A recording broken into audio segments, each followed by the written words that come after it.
Olá pessoal, eu estou aqui para gravar esse vídeo aí para vocês, que o meu carro, ele estava, quando passava dos 85, ele estava fazendo um barulho muito alto, e muitos falaram que era o rolamento, outros falavam que era outra parte mecânica do carro, e aí foram gastos com muitas peças, e eu procurei na internet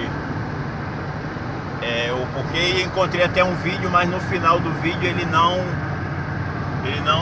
apresentava a solução.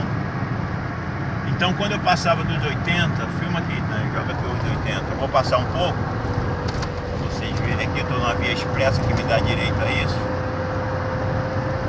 Então quando chegava aqui nessa velocidade, o carro fazia um barulho muito alto, como se fosse da roda, assim,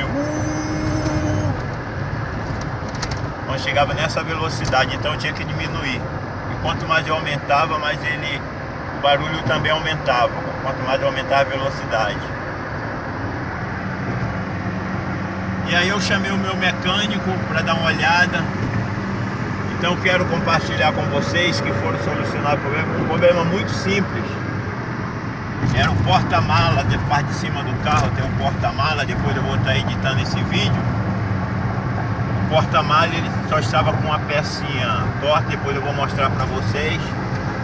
Tá, ok? E às vezes você pode estar passando por isso e gastando uma fortuna e não chegou ainda a solução, não resolveu ainda essa questão. Então é muito simples. Depois vocês vão assistir outro vídeo explicando para vocês, tá bom? Que provavelmente seja isso que está acontecendo se o carro de vocês estiverem passando por esse mesmo processo. Um abraço aí.